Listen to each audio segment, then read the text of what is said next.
자, 진동학 1강을 시작하도록 하겠습니다.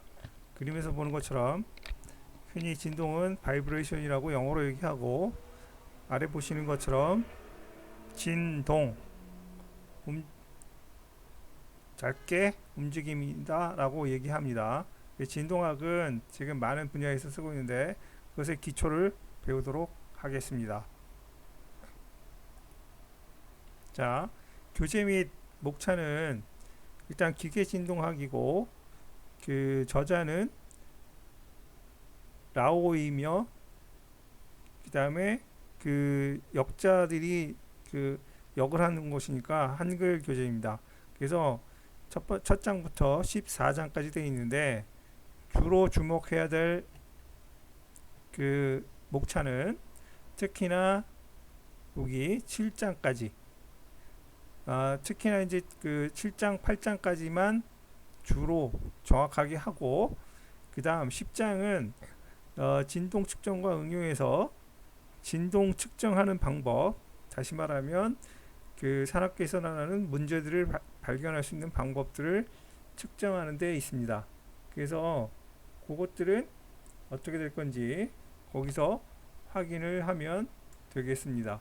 그 다음에 이제 제어는 여러분이 지난 학기에 배웠다시피 그 진동 제어에 많은 부분들이 할애되어 있어서 그 진동과 제어는 거의 같이 가고 있으니까 그 방법들을 찾아가고, 그 다음 수치적 분법을 이용한 진동 해석은 그 수치 해석을 했을 경우, 그 다음에 그 OD를 푸는 방법들을 얘기하는 겁니다. 그 다음 유한요소법은 FM을 사용해서 진동을 해석하는 방법들을 얘기하는데, 이것은 카티아를 사용해서 설명토록 하겠습니다. 그 다음에 비선형과 확률 진동은 그 좀 고난이도이기 때문에 시간이 가능하면 하고 아니면 스킵하는 걸로 하도록 하겠습니다. 자, 그럼 지배방정식 풀이를 위한 소프트웨어 및 코딩 툴에서는 여러분이 지난 학기에 배웠던 제어에서 썼던 옥타브, 그 다음에 파이썬, 엑셀, 그 다음 FEM을 요구하는 카티아에서 FEM으로 그 시스템을 해석하는 방법들을 설명토록 하겠습니다. 자, 1장 진동의 기초를 시작하도록 하겠습니다. 자, 이번 장에서 배워야 될 것들은 첫 번째, 그냥 간략한 진동 역사, 그 다음에 진동은 어떻게 분류되느냐, 그 다음 진동을 해석할 때는 어떤 순서를 가지고 어떻게 어떤 값을 가지고 해석해야 되는지를 보도록 하겠습니다. 그 다음 그 괴가 다양해지면 스프링하고 댐퍼를 갚는데 그 값들을 어떻게 계산해야 되는지 확인토록 하겠습니다. 그 다음 5번 조화 운동이라고 정의가 되어 있는데, 그 조화 운동은 말이 굉장히 어렵게 들립니다. 그리고 귀에 쏙쏙 들어오지 않기 때문에 조화 운동이 어떤 건지 얘기를 할 것이고, 그 다음 6번 푸리의 급수와 수학적인 얘기가 나왔는데, 모든 공학은 지금 현재 수학 공식과 아주 밀접한 관계를 갖고 있으므로 그 중에서도 푸리의 급수에 대해서 설명토록 하겠습니다.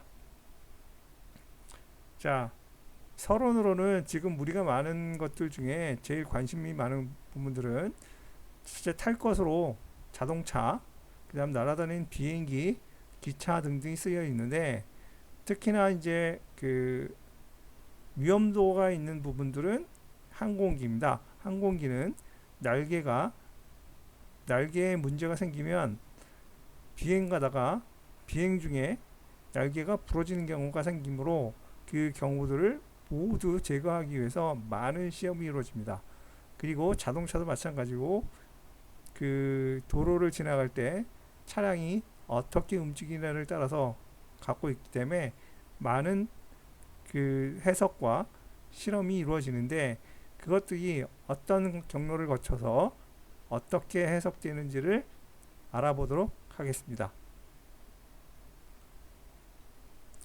자, 그 간략한 그 진동의 역사 중에 가장 시조를 꼽는 것이 피타고라스인데, 여러분들이 혹시 알고 있을지는 모르겠지만 피타고라스는 우리가 알고 있는 피타고라스 정의를 제일 많이 알고 있죠. 피타고라스 정의는 삼각형에서 면적을 구하든지 면적을 구하는 공식을 주로 배웠는데, 피타고라스는 다방면에 그 영향력을 갖고 있어서 피타고라스가 만든 걸 보시면, 첫 번째는 이 그림이 뜻하는 건 뭐냐면, 피타고라스가 음계를 만들었습니다. 피타고라스가 음계를 만들었는데, 그 피타고라스 음계가 발전해서 현재 사용되는 음계입니다. 그 피타고라스 음계는 특징은 뭐냐면, 여기는 그림에 나와 있지 않은데 대장장이들이 대장간에서 망치질을 하고 있는 것이 들었는데, 그 망치질이 아주 조화롭게 들렸다. 그래서 그 소리들은 어떻게 났는지 확인해 봤더니 망치의 무게가 다르고 그 다음 길이가 다르고, 그래서 소리가 나서 그 연구를 시작한 것이 피타고라스가 연구해서 만든 게 피타고라스 음계가 되는데, 지금 여기서 그림에서 보면 위에 그림은 뭐냐면 일정한 장력을 걸어주고 여기에 실을 하나 걸어줍니다. 걸어주고 일정한 장력이 있으니까 요 2번이나 3번을 움직여가면서 요 실에서 나는 소리를 측정해서 가장 조화로운 위치를 찾아가는 방법들을 택한 것이 피타고라스 음계인데, 현재 그 피타고라스 음계가 현재 음악의 기본이 됐다고 할 수가 있습니다. 그런데 현재 음계는 피타고라스 음계와 많은 차이를 보이고 있습니다. 그래서 그 여러분이 좀 찾아보시면 될 것 같고요. 그 다음에 그 피타고라스 음계처럼 그럼 우리나라에도 혹시 음계가 있지 않을까 하는 생각을 가져봐야 되지 않을까요? 그래서 우리나라에도 그 음계를 만든 사람이 있습니다. 여러분들이 잘 알고 있는 세종대왕이 음계를 만들었는데, 그 음계의 방법은 3분 손익이라고 합니다. 그래서 여러분들 그 인터넷에서 3분 손익을 한번 찾아보세요. 그럼 피타고라스 음계와 3분 손익이 과연 어떤 관계가 있는지 여러분들이 그 상식적으로 한번 찾아보시기 바랍니다. 그 다음 아래에 보이는 것들은 후풍지동입니다. 후풍지동이, 이건 뭐냐면 여기에 물이 잠겨 있고 여기에 부슬이, 이건 용의 형상이고 여긴 거북이가 거북이가 아니군요. 그 두꺼비가 입을 쫙 벌리고 있습니다. 그래서 여기에 지진이 나면 특정 지역으로 방위로 여기 있는 구슬이 거북이의 입으로 떨어지게 됩니다. 그래서 어느 방향으로 오는지, 어느 방향에서 진동이 오는지 그 방향을 나타내는 지진계입니다. 지진계. 여기서 보면 기원 132년이라고 되어 있는데 이걸 후풍지동이라고 합니다. 그러면 오른쪽의 그림은 현재 사용되고 있는 지진계 그림에다 플로팅이 되고 있는데, 실제로는 이건 이제 그 정의하기는 똑같은 지진계이긴 하지만 이 펜타그래프가 이렇게 그려지죠. 시간에 맞춰서. 요새는 이런 방식을 쓰지 않고 그 화면에 디스플레이 되는 방식을 사용하고 데이터는 디스크에 저장되는 방식들을 사용하고 있습니다. 자, 그럼 이거는 책에 있는 내용은 아닌데 제가 여기 성덕대왕 신종을 나타냈고 종소리를 한번 들어보고 가도록 하겠습니다.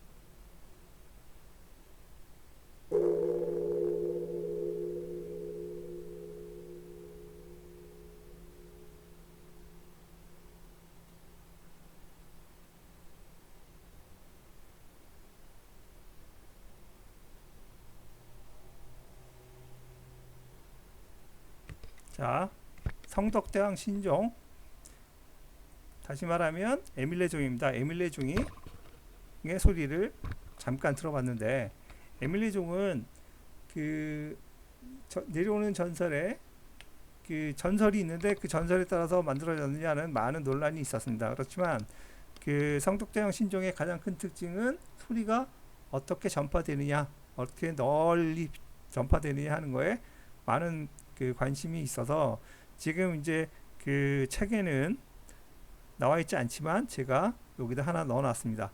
그래서 그럼 왜 소리랑, 아까도 얘기했지만 피타고라스 음교와 소리는 무슨 관계, 그 소리가 무슨 관계이길래 왜 진동의 기초에다가 넣어 놨을까 하는 거죠. 자, 소리는 진동이 없이는 발생하기 어렵습니다. 그러니까 소리를 알기 위해선 먼저 진동의 원리를 알아야지만 모든 것이 계산이 된다 라고 하는 것을 말씀드리겠습니다. 그래서 오른쪽은 이제 보신각종이라서 이거는 매년 이제 12월 31일이 되면 타종을 하죠. 자, 그래서 종소리 등도 진동과 많은 연관을 갖고 있다라는 걸 말씀드립니다. 그래서 그럼 누가 이런 연구를 했을 거냐 하는 건데, 뭐 피타고라스, 아리스토텔레스, 유클리드, 뭐 기타 등 갈릴레오 갈릴레이 등등이 연결해 냈는데, 최근 들어서는 많은 그 과학자들이 연구를 해놨기 때문에, 그 다음에 그뿐만이 아니고 저 옛날 사람들은 가장 기본적인 것들을 연구했고, 최근의 연구자들은 그 연구의 결과를 갖고 새로운 시스템, 다시 말하면 그 컴퓨터를 사용해서 새로운 기법들을 개발하는데 많은 주력을 하고 있는 중입니다. 자, 그럼 그림에 갑자기 다리가 보이는데 이건 어떤 모양일까 하는 거죠. 자,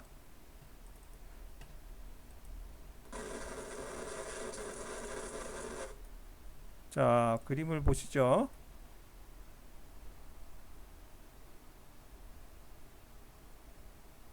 자, 많이 움직이다가 결국에는 무너져 버렸습니다. 우리가 알고 있는 성수대교가 붕괴된 것도 알고 있지만 성수대교와 달리 이 다리의 이름은 타코마 브릿지입니다. 타코마 브릿지. 타코마 브릿지인데 현수교로 잘 건설이 되었는데 측풍이 불어서 다리가 부서진 겁니다. 그래서 진동교과서에는 항상 나오는 얘기가 이 타코마 브릿지가 되겠습니다. 여기 보시면 1940년에 부러졌다라고 해서 아주 오래전에 만들어진 다리가 아닙니다. 그래서 이때까지만 해도 진동과 건축과의 관계, 그 다음에 측풍과의 관계가 정립이 되지 않아 저런 일이 발생했던 것입니다. 그럼 왜 물음표를 찍었을까요? 그럼 뭐 때문에 진동을 배우는 거냐, 진동을 왜 배울 거냐 하는 거죠. 자, 진동을 왜 배우냐 하는 문제.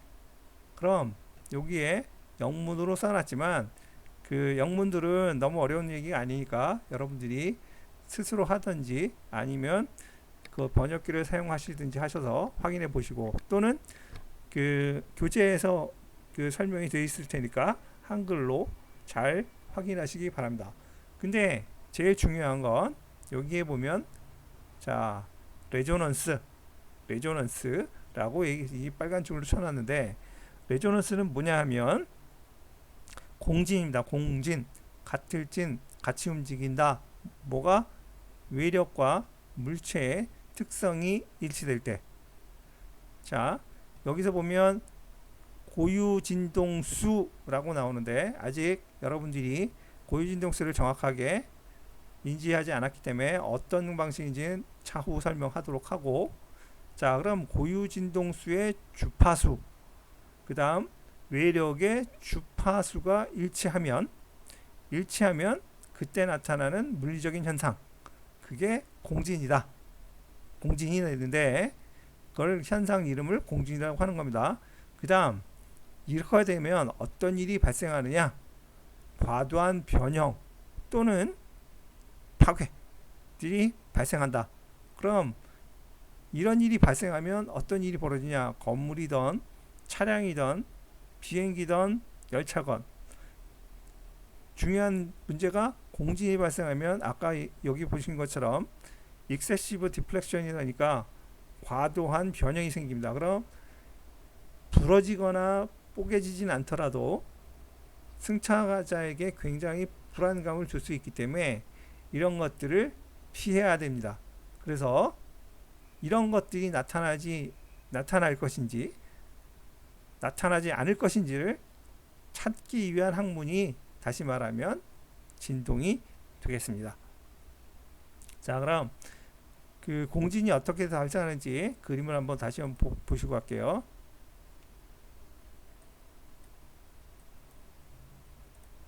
자, 여기 보시면 여기에 이제 주파수 조정기가 있습니다. 여기에 이 시스템은 특정하게 있고 여기서 이제 외력을 가해주는 건데, 자, 이제 외력을 가해주기 위해서 요 다이얼을 싹 돌리게 됩니다.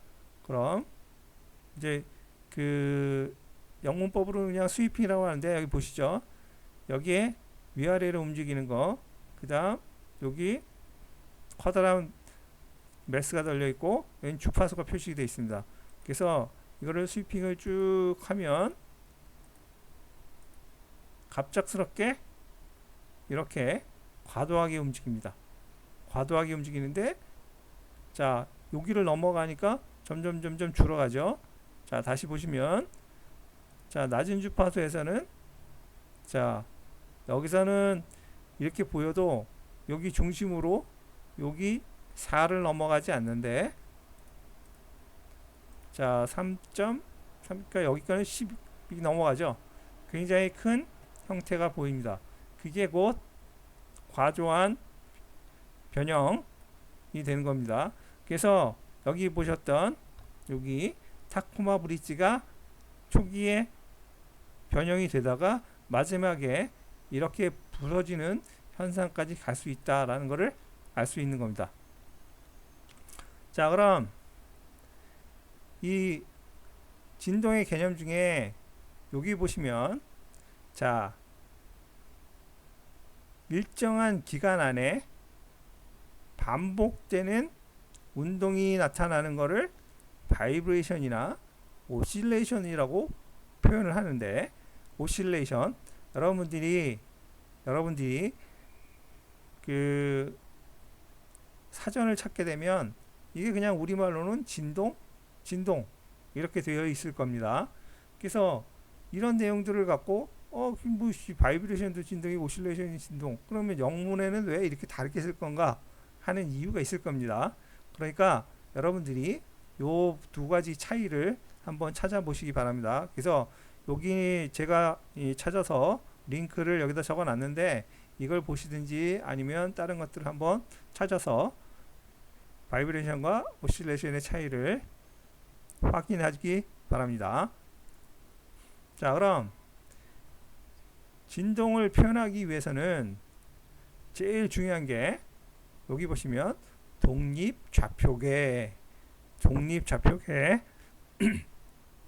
보통의 경우 우리가 갖고 있는 3차원 좌표계는 보통 세 가지의 좌표계를 갖고 있죠. X, Y, Z. 그런데 공학 문제를 풀기 위해서는 그 여러 가지의 전수가 있겠지만 좌표계가 뭐 우리 알고 있는 원통좌표계, 극좌표계, 그 다음에 그 카르테니안 코디네이트 뭐 이렇게 쓰긴 하지만 지금 진동에서 필요한 건 해를 풀기 위한 최소한의 좌표계만 필요한 겁니다. 최소한의 좌표계. 그러니까 물건에서 아니면 시스템에서 어떤 것을 좌표계를 써야 될지 그걸 판단을 잘 해줘야 되는 것입니다. 그러니까 그것들을 판단하는 것이 가장 중요한 일입니다. 기본적인 일. 자, 그래서 이건 뭐냐?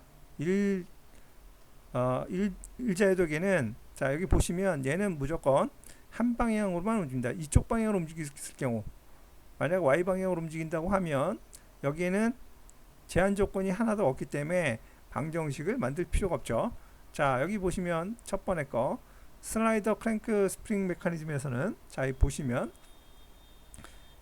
슬라이딩 메커니즘에서 얘가 돌아가면서 요렇게 들어갔다가 나옵니다. 갔다가 나오는데, 자, 그럼 여기서는 독립좌표계를 세타를 쓸까요? X를 쓸까요가 결정이 나야 됩니다. 그런데 두 가지 둘 중에 하나를 써도 상관은 없습니다. 그러면 얘는 세타에 대해서 항상 여기 요 길이가 독립한 값에 따라서 세타에 따라 변하게 되니 그 값이 x와 연결이 되어 있기 때문에 x 방향을 쓰던 세타를 쓰던 상관은 없습니다. 자, 그럼 마지막 세 번째에 가서 토셔널 시스템에서는 항상 비틀림이 발생하는 건 항상 무엇이 문제가 되느냐 하는 것이니까 비틀림은 무조건 각도와 연관이 있다. 각도 다시 한번 강조합니다. 비틀림은 각도와 연관이 있다. 그러니까 최소 좌표계는 각도만 쓰면 이 시스템을 해석하는 최소한의 좌표계를 만들 수 있다 라고 하는 것입니다. 자, 두 번째는 여기 보시면 이제 첫 번에 보시면 질량을 중심으로 움직임이 연관이 되어 있는데, 자, K1, 자, 다시 말해서 M1이 다 갖고 있는 움직임과 M2의 움직임이 동일해질 수가 없습니다. 이유는 여기에 끼어 있는 스프링이 있기 때문에 절대적으로 X1과 그러니까 M1과 M2가 동시에 움직일 수가 없습니다. 그러니까 얘의 움직임은 X1으로 표시하고 M2가 움직이는 건 X2로 표시하게 되는 겁니다. 그래서 얘는 두 좌표계가 두 개가 되고, 자, 두 번째 것은 자, 여기 그 축으로 연결된 원판이 회전할 때 각각은 얘는 세타 1, 세타 2로 움직이기 때문에 각각의 독립좌표가 발생이 됩니다. 그리고 세 번째 것은 슬라이더하고 여기 스프링이 여기 그 펜듈럼 진자가 움직임에 따라서 얘의 움직임이 달라지니까 진자는 각도 변이를 갖고 얘는 이 방향의 x 변이를 갖습니다. 그러니까 그거에 따라서 얘를 표기할 때는 x 방향을 갖지만 여기 진자의 추의 때에서는 세타를 하던 x를 하던 두 가지를 가지면 전체를 표시할 수가 있습니다. 자, 이거 보시면 이제 그 자유도가 3개인데 그 이 자유도계와 마찬가지로 자, M1, M2, M3가 각각 따로 움직입니다. 똑같이 움직이지 않으니까 여기를 각각에 표시해 주려면 자유도가 3개가 필요하다 라는 것을 말씀드리겠습니다. 자, 그럼 이런 빔에서는 자유도가 몇 개냐 하는 거죠. 빔의 자유도는 자, 일반적으로 그냥 단순하게 얘기하면 여기는 무한계의 자유도입니다. 무한계. 연속체 자유도를 갖는데, 만일 여러분들이 FEM처럼 여기를 잘게 잘라서 각 단위계에 자, 이렇게 이미지화 한다면 유한계의 자유도를 갖는 시스템이 됩니다. 그래서 이거를 유한계라고 하고, 그는 럼프드 파라미터 시스템, 그 다음에 이것처럼 무한계가 있다고 얘기하면 컨티뉴어스 또는 디스트리뷰트 분포 시스템이라고 얘기합니다. 그래서 이 보통의 경우는 무한계라고 하지만 전체적으로 유한하다라고 할 수밖에 없어요. 근데 그 시스템상으로는 예, 이렇게 매스 그 다음에 스프링으로 나눠진 거를 그냥 럼프드 파라미터 시스템, 그 다음에 그거 없이 생긴 건 그 다음 컨티뉴어스 디스크리트 시스템이라고 얘기한다는 것을 여러분들이 아셨으면 되겠습니다. 자, 그럼 진동을 분류할 때 제일 중요한 건 외력이 있느냐 없느냐입니다. 외력이 있으면 강제 진동, 없으면 자유 진동입니다. 없으면 자유 진동. 자, 그 다음 여기 보시면 이니셜 디스터번스, 다시 말하면 자유 진동도 문제는 뭐냐, 초기 외력은 존재합니다. 초기 외력은 해야지 움직이지, 만약에 없으면 움직일 수가 없습니다. 그래서 초기 외력은 존재하지만 그 이후에 외력이 들어가지 않는다 라고 하는 것을 자유진동이라고 하고, 강제 진동은 초기 진동뿐이 아니라 처음부터 외력이 계속 연속적으로 작용한다 라고 하는 것을 강제 진동이라고 한다. 영어로는 free vibration, 강제 진동을 forced vibration. 대부분의 경우 forced vibration이 일상에서 일어나는데 개의 특성을 알기 위해서 free vibration을 많이 계산을 합니다. 자, 그 다음 댐퍼가 존재하느냐, 댐퍼가 존재하느냐에 따라서 댐퍼가 없으면 비감쇄, 영어로는 undamped vibration 이라고 하고, 그 다음 댐퍼가 있으면 damped vibration, 감쇄라고 합니다. 그런데 이 댐퍼는 흔히가 우리가 알고 있지, 자동차로 얘기하면 샥 업서버가 있느냐 없느냐. 다시 말하면 그냥 정비적인 측면으로 얘기할게요. 샥 업서버의 댐퍼가 찢어지거나 구멍이 나서 오일이 새버리면 언댐프드 바이브레이션, 정상적이면 댐프드 바이브레이션이라고 얘기하면 되겠습니다. 그 다음 선형이냐 비선형이냐 하는 문제. 선형은 1차 함수죠. 함수가 1대1 대응하는데 그게 선처럼 되어 있는 거, 아니면 비선형이냐, 2차 함수의 형태를 가지면 1차 함수냐 2차 함수냐의 문제. 자, 그래서 대부분의 경우는 선형을 유지하는데 특정한 경우에 있어서 비선형 진동이 발생하기도 합니다.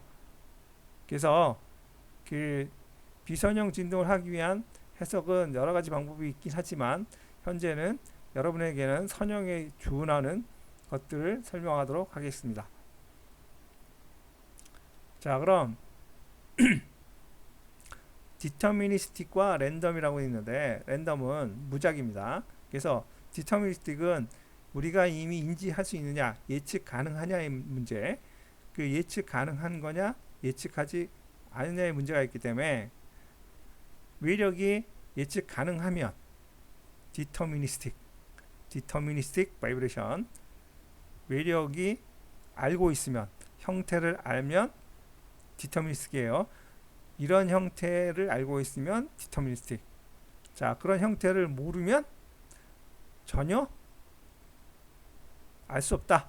그래서 non deterministic 또는 랜덤 가진이라고 합니다. 자, 여기는 가진의 문제입니다. 가진, 시스템의 문제가 아니고, 자, 가진의 문제. 외력을 디터미니스틱 하냐 아니면 랜덤 하냐의 문제. 외력의 문제입니다. 외력은 디터미니스틱이냐 랜덤이냐, 요걸로 나눠준다. 그래서 그럼 스프링, 댐퍼 이런 것들이 있어서 이런 것들을 만들었는데, 그럼 진동 해석을 하려면 이제 어떻게 할 거냐 하는 거죠. 자, 그래서 순서는 첫 번째, 또 수학적 모델링을 한다. 이거는 다시 말하면 시스템을 단순화한다 라고 하면 되겠습니다. 단순화, 수학적 모델링을 한다. 다시 말하면 사람이 있으면 그냥 웨이트 하나로 표시한다든지, 아니면 자기의 사람을 여러 분야로 나눠서 스프링을 만들어 놨든지, 이런 식으로 수학적 모델링을 한다. 두 번째, 지배방정식을 세운다. 지배방정식. 지배방정식은 여러분이 말고 많이 아는 Ordinary Differential Equation, 미분 방정식이 되겠습니다. 그래서 미분 방정식이 세워지면 미분 방정식 해를 구하는데, 여러분들이 손으로 구하던가 아니면 툴을 사용해야 되겠죠. 그럼 아까 보여줬던 옥타브를 사용하든지, 또는 어떤 거 사용해야 될까요? 여러분이 코딩을 하든지, 아니면 많은 시스템이 있어서 손이나 옥타브 같은 걸로 안 되면 FEM을 사용해서 지배방정식 해를 구합니다. 그래서 지배방정식 해를 구한 다음에 그 결과를 이해한다. 그 결과 값이 적절한지 적절하지 않은지, 문제가 있는지 아닌지를 여러분이 판단해야 되니까, 그럼 결국은 뭐냐? 진동 해석을 해서 해야 될 것은, 마지막 이 결과가 이런 과정을 통해서 잘 되어 왔는지 먼저 확인. 두 번째는 이 결과를 갖고 어떤 방법을 도출해야 되는지 하는 것이 두 번째 방법이 되겠습니다. 자, 그럼 오토바이에 사람이 탄 형상이 있습니다. 그럼 이것들을 모델을 만들면 어떻게 할 거냐 하는 거죠. 자, 흔히 알고 있듯이, 자, 여기 보도록 하겠습니다. 자, 사람이 타고 있고, 자, 바퀴가 있고, 타이어가 있고, 자, 타이어가 있고, 휠이 있고, 그 다음 여기에 스트럿이 있는데, 스트럿에는 댐퍼와 스프링이 동시에 들어가 있죠. 그러니까 이것들을 어떻게 표현하느냐 하는 거죠. 자, 맨 처음에는 보시면, 자, 아주 간략한 것은, 자, 이퀄라이징 시킨 겁니다. 아주 간단한 모델. 자, 스프링하고 댐퍼하고 매스가 하나만 있는 모델로 될 수도 있고, 두 번째, 자, 타이어, 그 다음에 휠, 그 다음에 스트럿의 스프링, 댐퍼, 그 다음 여기에 보시면 차체의 웨이트 플러스 바디 웨이트, 이렇게 하는 방법이 있고, 자, 여기 보시면, 자, 여기 보시면 여기까지가 모터사이클에서 타이어, 휠, 스트럿의 스프링, 댐퍼, 그 다음에 바디. 사람은 사람도 있고 사람의 스티프니스와 댐퍼가 있다 라고도 할 수가 있고, 자, 여기 보시면 이거를 좀 더 단순화해서, 자, 얘를 스프링이 두 개 있다, 휠이 두 개 있다, 스프링 두 개 있고, 그 다음에 모터사이클하고 사람을 하나로 모델링한다. 자, 여기 보시면 이렇게 네 가지 방법을 사용해서 모델링을 할 수가 있습니다. 그럼, 자, 스프링 엘리먼트는 도대체 뭐냐 하는 거죠. 자, 왼쪽에 보시면 우리가 흔히 알고 있는 권선으로 만들어져 있는 일반적인 스프링인데, 그럼 스프링은 뭐 하는 거냐 하는 거죠. 힘을 주면 변위가 발생합니다. 그래서 힘만큼, K 값에 의해서 힘만큼 변위가 발생하는데, 이것들은 결국 무엇이 되느냐 하는 거죠. 자, 이것은 결국 에너지가 됩니다. 그래서 힘물과 에너지의 관계를 보시게 되면 변위의 제곱, 그 다음 K 2분의 1을 하면 에너지가 되고, 스프링도 힘이 됩니다. 그럼 스프링은 선형일 수도 있고 비선형일 수도 있다 하는 거죠. 자, 선형인 경우, 자, 요렇게 1차원 그래프를 그리면 선형, 이렇게 그리게 되면 강성이 하드한 스프링이 되는데 2차원 스프링이 됩니다. 그럼 2차원 스프링을 되면, 자, 여기 이제 3차원이 되는 건데, 여기에 보면 비선형이 되는 거죠.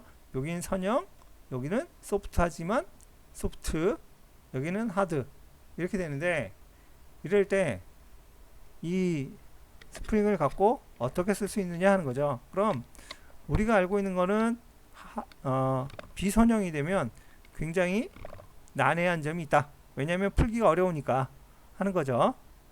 자, 그러면 이제 그 스프링 관계는 어떻게 될 거냐? 이제 여기 보시면, 자, 여기도 보시면 여기 사이가 떨어져서, 자, K1 값이 왔다가 거리만큼 아무 일 없다가 다시 이렇게 되는 이런 값들을 갖고 있기 때문에 비선형성을 갖는데, 그럼 이 비선형성을 어떻게 할 거냐 하는 거죠. 그래서 방법은 비선형을 선용하는 방법을 써야 된다. 그래야지 해를 구하기가 쉬우니까 라는 거죠.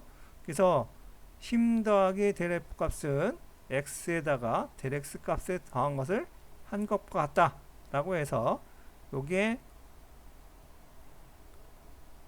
테일러 시리즈를 만들어 주게 되면, 자, 그럼 여기서 이 고차항은 에러 값이 많으니까 여기는 날려주고 요거까지만 쓴다. 그래서 f 플러스 델 f는 fx 델 x로 바꾸고 요거하고 요거 값을 쓴다 라고 하는 게 사용합니다. 그래서 고차항은 날려주고 저차항만 사용한다. 일단은 수학적으로 저차항만 쓴다 라는 것을 아시면 되겠습니다. 자, 그래서 그림에서 보시면 k 값은, 자, 변이 값에 대한 변이 변화에 대한 힘 변화에 대한 변이 값의 변화, 우리가 많이 알고 있는 건데 지금 이게 선형화된 값입니다. 자, 그럼 스프링 엘리먼트는 그림의 오른쪽에 이제 여러분들 아마 고등학교 물리에서도 많이 배웠을 겁니다. 스프링을 직렬 연결할 때, 그 다음 병렬 연결할 때 그 스프링 값은 어떻게 되느냐. 자, 여기 병렬일 때는 각각의 값을 다 더한다. 그 다음 직렬일 때는 스프링 값을 각각의 k분의 1 해서 k분의 1 값이 전체 병렬 값이다 라고 하는 거를 여러분은 아마 배웠을 겁니다. 일단 이것만 알아두시면 될 거예요. 자, 그럼 여기서 보시면 책에 있을 건데, 자, 여기는 보시면 스프링이, 요거는 그 레일의 대차입니다. 레일이 아니고 기차의 대차, 다시 말하면 객차 아래에 있는 대차. 대차가 보통 두 개로 이루어집니다. 두 개로 앞뒤로 이루어지기 때문에 이게 대차인데, 요 대차에 여기 스프링이 3개가 들어가니까 지금 요 스프링 3개를 들어간 것은 여기에서 보시면 지금 병렬 연결이 되겠죠. 그래서 병렬 연결이 되니까 k 값은, 자, 여기에다가 리지드 모듈러스 d, 자, 그 다음에 단위를 맞춰서 여기다 입력을 해야 되겠죠. 그래서 k 값을 구하시면 뉴턴이 나오도록 k 값을 구하게 됩니다. 그러면 요 하나 스프링의 값에 대한 값이 여기 나오겠죠. 그럼 결국 이 세 개는 병렬이니까 각각 더해주면 된다.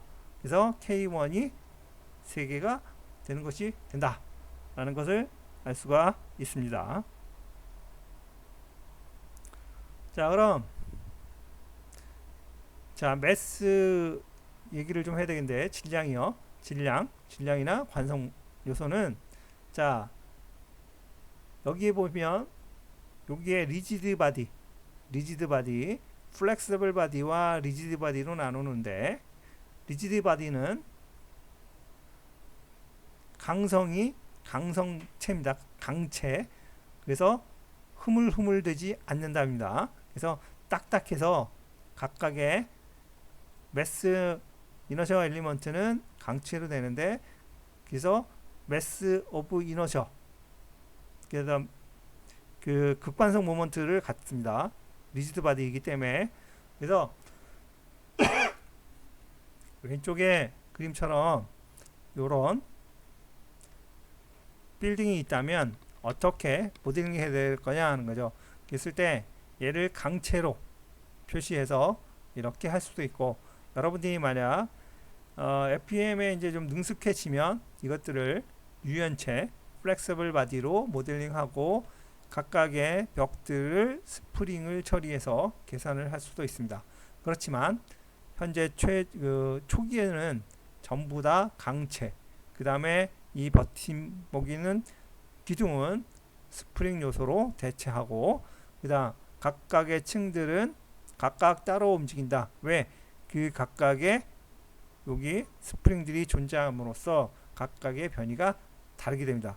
그래서 멀티 디그리 오브 프리덤 시스템으로 변형이 될 수밖에 없습니다.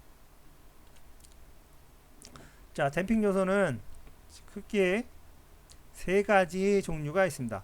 자, 댐핑의 주요한 일은 뭐냐? 에너지를 없애는 것입니다. 감쇄, 다시 말하면 에너지를 뭘로 바꿀 것이냐 하는 건데, 여기 열과 소리로 바꾸게 됩니다. 그래서 소리가 난다는 건 어디선가 에너지가 없어지고 있다. 또 열이 발생한다는 건 에너지가 흘러나가고 있다라고 생각하시면 됩니다. 그래서 댐핑 요소는 세 가지 요소. 첫째, 비스코스 댐핑, 점성 감쇄, 그 다음에 쿨롱과 드라이 프릭션 댐핑. 이건 마찰입니다. 마찰. 그 다음에 머터리얼과 솔리드 히스테리틱 댐핑. 히스테리틱 댐핑이 있어서 이건 그 재료 댐핑, 마찰 댐핑, 비스코스 댐핑 세 가지를 주로 쓰는데, 우리가 제일 많이 쓰는 것은 현재 비스코스 댐핑을 제일 많이 쓰고 있는 걸로 아시면 되겠습니다. 그래서 자, 그럼 비스코스 댐핑이 되면, 자, 여러분들 알고 싶지? 여기 댐퍼가 있습니다. 댐퍼. 변이가 발생하면 이 변이는 결국 에너지가 되는 거죠. 그 에너지가 뭘로 바뀌냐?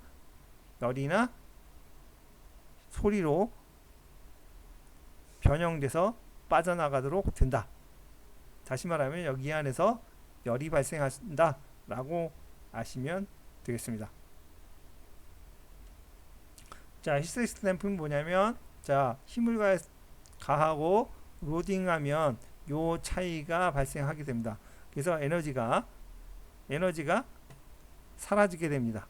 그래서 요거는 머티리얼에서 그 감쇄되는 영향력을 나타내는데, 자, 그럼 여기서 그럼 그 감쇄를 가장 크게 할 수 있는 방법을 찾으려면, 쉬운 방법을 찾으려면, 자, 마찰을 하는 게 쉽겠냐 아니면 점성을 하는 게 쉽겠냐 하는 게 요지가 될 거고, 또 한 가지는 동일한 값을 계속해서 낼 수 있느냐 하는 거가 가장 큰 문제가 됩니다. 그래서 동일한 값을 어떻게 만들어낼 것이냐 하는 것이 관건이 되겠습니다. 그러니까 그래서 제일 흔히 말하는 제어하기 좋은 점성 감쇄를 쓰고 있고, 요새는 이제 그 전자기학적인 문제로 발전을 해서 그런 방법들도 사용되고 있습니다. 자, 그럼 댐핑이 여러 개 결합됐을 때는 어떨 것이냐? 패러럴 댐핑인 거는 패러럴 댐핑 더해주면 되고, 시리즈는 아까 스프링과 같은 값을 사용하면 되겠습니다. 자, 그럼 하모닉 모션. 자, 여기 보시면 아까 했던 바이브레이션이나 오실레이션이라고 얘기했던 것이 똑같이 되어 있는데, 자, 가장 단순한 형태의 주기 운동을 하모닉 모션이라고 얘기한다 라고 되어 있는데, 저기 하모닉이 뭐냐, 그 다음에 조화 운동이 뭐냐라고 했는데, 자, 여기 보시게 되면 변이는 사인 함수의 운동이다 라고 하면 이렇게 움직여지겠죠. 속도는 요거에 한번 미분한 값. 그럼 코사인이 되겠죠. 사인, 코사인. 그 다음에 오메가 값이 앞으로 가고, 그래서 속도. 그 다음 가속도는 얘를 두 번 미분한 거. 그래서 방향이 반대고 사인 값을 가져요. 똑같은 값을 갖는데 여기에 앰플리튜드 값이 얘의 오메가 제곱 값을 확 갖고 있다 라고 하는 거죠. 그러니까 여러분이 하모닉 모션이라고 하면 변이를 가장 간단한 함수인 사인이나 코사인 함수로 나타낸다 라고 생각하시면 될 것 같습니다. 자, 그럼 이 벡토리얼 리프레젠테이션이라는 건 뭐냐? 벡터입니다. 벡터는 x방향, y방향을 자 리얼 이미지너리로 바꿔서 a는 x는 자 여기에 보시면 여기 원통형으로 돌아간다고 생각하면 자 x는 a하고 리얼값, 이미지너리 값. 자 그다음 진폭은 요거의 제곱의 루트 값. 그다음 위상각은 얘가 돌아갈 때 여기에 만들어내는 각도 이게 위상차인데 요거를 이렇게 계산이 되고 얘를 사인과 코사인으로 표시했을 때 지수 형태로 발생하면 이렇게 표시가 됩니다. 그래서 형태를 한번 보도록 하겠습니다.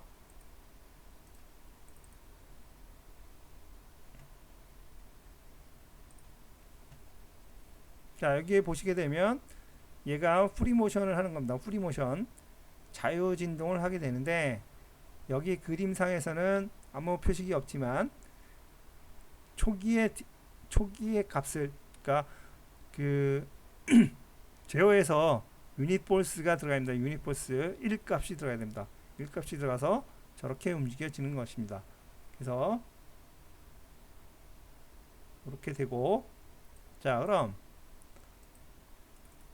얘는 어떻게 표시가 되는지 한번 볼게요.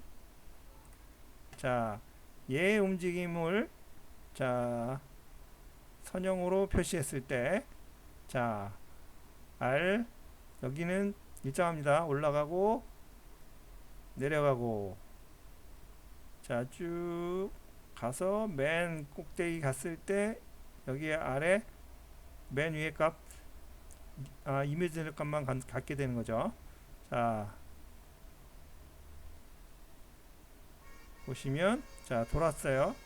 자 이거를 옆에서 보시게 되면 똑같다 라고 하는 것을 확인할 수가 있습니다. 자 그럼 하모닉 모션 중에 세타 값을 이렇게 표시하게 되면 이것들을 어떻게 표시할 수 있는지 이렇게 볼 수가 있습니다. 자 그래서 다시 지수함수로 나타나게 되면 자 i가 오메가 t에 이걸 갖는다. 그럼 한번 미분하면 자 이렇게 되고 이렇게 된다. 그래서 리얼값만 가졌을 때 요 값 여기 값이 되겠죠. 요거 리얼값. 그래서 이렇게 나타낸다 하는 겁니다. 자 그래서 여기 보시게 되면 여기도 마찬가지로 자 이렇게 움직였다가 이렇게 여기 코사인 값으로 움직였다 사인 값으로 움직였다. 그래서 각각의 위성차들이 나타나게 되는 것입니다. 자 그럼 속도 자 변이 속도 가속도 값을 한번 다시 볼까요. 자 요거는 변입니다. 변이가 나타나는 거. 그랬을 때 가속도는 속도 다음 가속도를 표시한 겁니다. 여기에 진폭은 여기에 제대로 정확하게 스케일링이 되지 않았으니까 다시 한번 확인하시기 바랍니다. 자 그럼 사이클은 뭐냐? 사이클. 자, 주기를 시작해서 끝날 때까지 요게 사이클. 한번 이루어지는 거를 사이클. 자, 진폭은 자, 여기서부터 여기까지. 다시 말하면 여기서부터 여기까지가 진폭입니다. 자, 그럼 사이클과 주기는 같냐 틀리냐?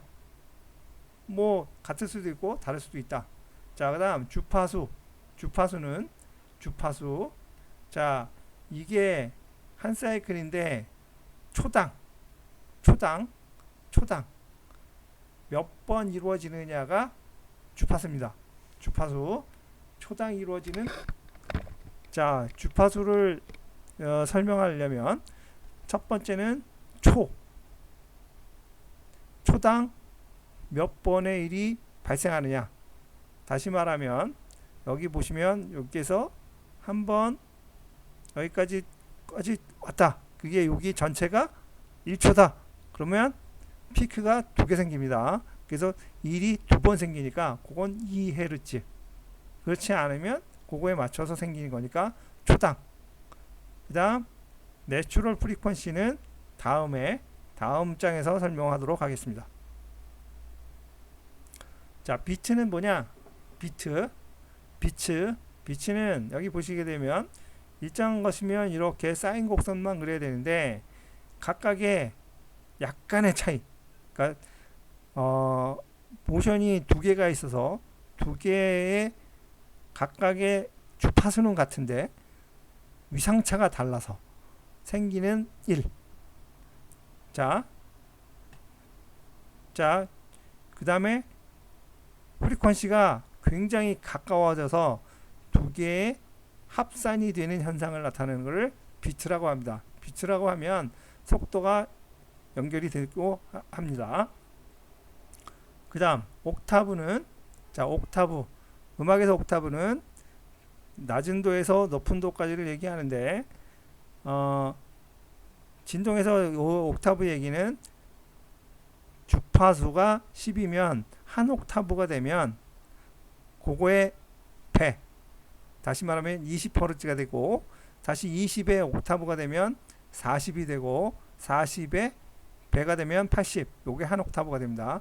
그러니까 우리가 알고 있는 음악적인 옥타브하고 그 진동에서 얘기하고 있는 옥타브는 주파수의 제곱배로 간다. 2의 n승으로 가니까 그거를 명심하면 되겠습니다. 그 다음 벨은 이게 그 파워나 필드 퀀턴티를 측정하는 단위인데 이게 로가리드믹, 그러니까 로그 스케일입니다. 로그 스케일이었는데 이게 그래서 이 값이 너무 커서 이 값을 나타내기 위해서 10분의 1 값을 써서 데시벨이라고 하는 겁니다.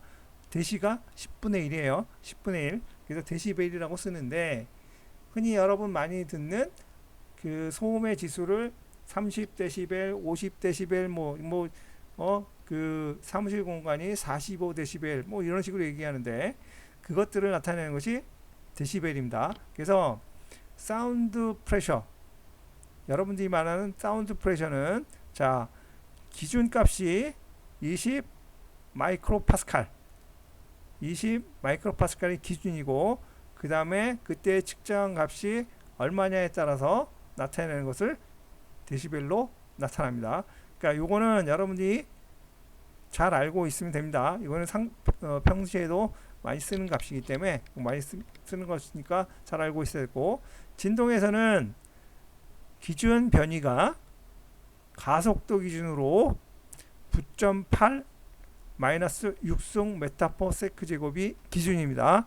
그래서 진동도 데시벨로 얘기하는데 진동은 데시벨로 얘기하는 것이 조금 불편할 때가 많이 있습니다. 왜냐하면 이 값을 모르는 사람들이 있기 때문이기도 하고, 그 다음에 가속도 값을 기준으로 사용하면 굉장히 편리하게 사용할 수 있는데 이거를 데시벨로 사용하니까 사용상에 어려움이 있을 수도 있습니다. 자, 하모닉 모션을 다시 얘기하면, 자, 이 그림 보시면, 자, 얘는 삼각판인데 그럼 이 삼각판은 어떻게 만들어지는 거냐? 여기 보면 원텀, 투텀, 쓰리텀이 있는데 각각의 사인파를 3개 정도 더해서 만든다 라고 하는 겁니다. 그래서 자, 요 시간 함수는 이렇게 표시가 되는데 코사인 함수, 사인 함수의 합. 그래서 초기값하고 이게 이제 앰플리튜드가 되겠죠. 그래서 이렇게 표시가 되는데 그거의 값들은 각각 이렇게 표시가 됩니다. 그런데 현재 여러분들은 이거에 그 별로 큰 영향력이 없기 때문에 여러분들이 많이 보는 거는 이제 그 플레이어에서 주파수별 값이 나타나는 걸 볼 수가 있을 겁니다.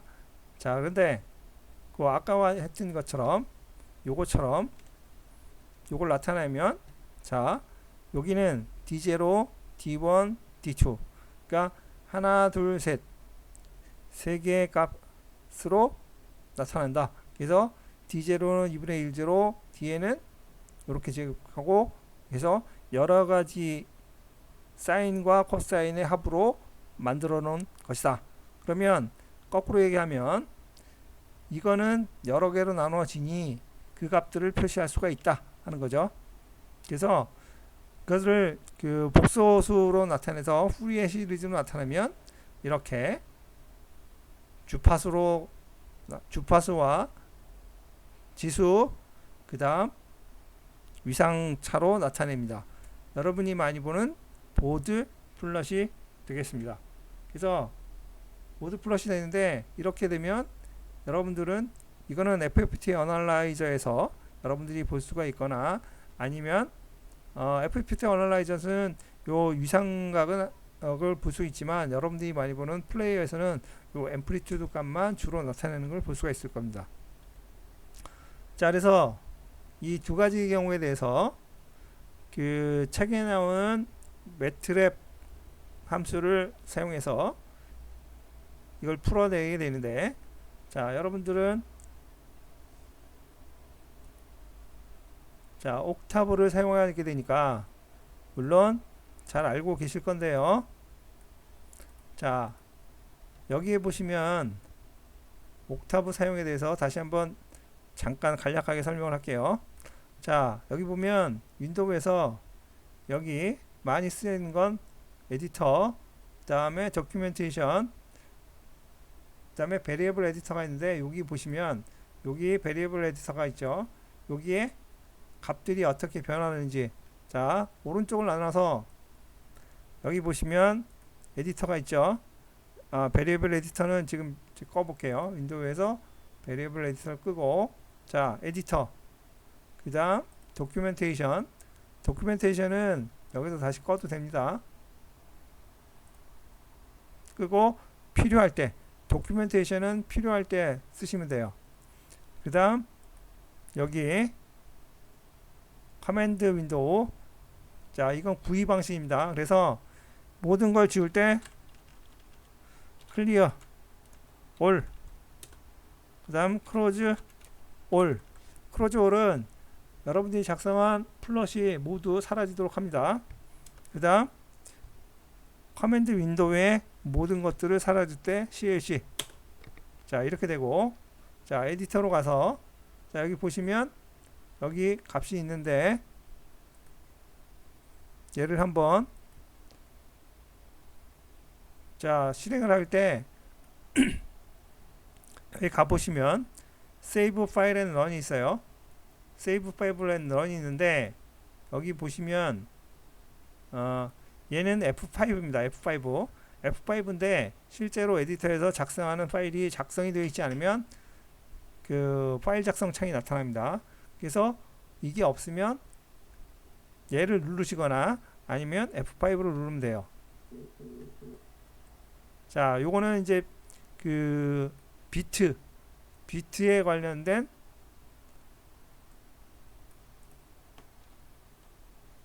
자, 요거를 그려놓은 겁니다. 그려놨는데 자, 여기 보시면 여기 사운드라는 게 있어요.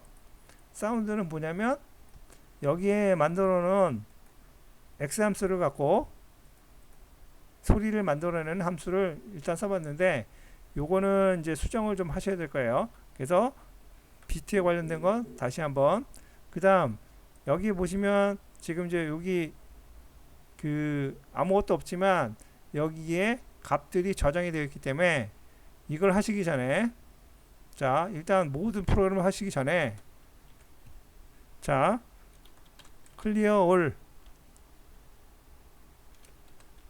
그 다음에 클로즈 올, 그 다음에 CLC 얘를 미리 입력하시고 런을 하시면, 자 소리가 나죠. 소리가 나고 그림이 그려졌습니다.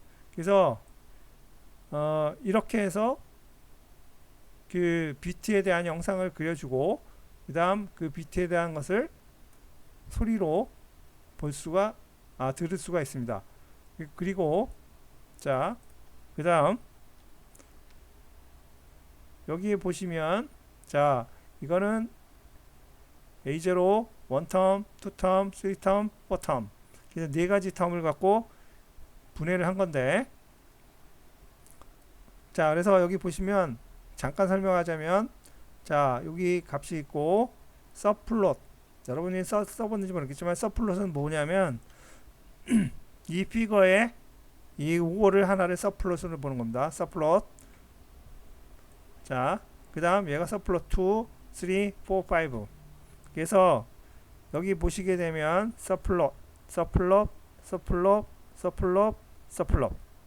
그래서 이 네 가지 텀들, 그 다음 서플롯에서 각각의, 여기 보시면 타이틀 라벨 붙여주면 됩니다. 그래서 그거에 필요한 것들을 여기다 써주면 내용이 작성이 됩니다. 그래서 요거를 갖고 여러분들이,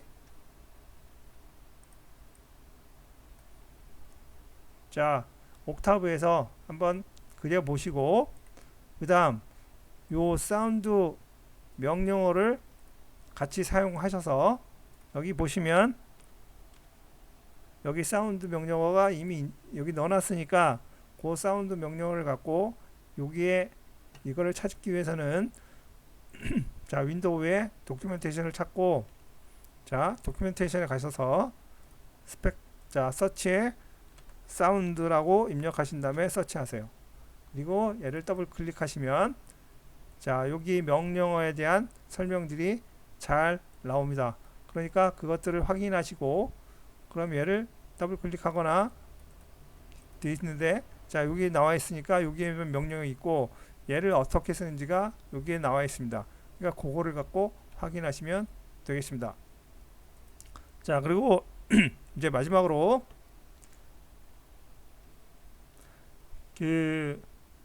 자 아까 말씀을 드렸죠.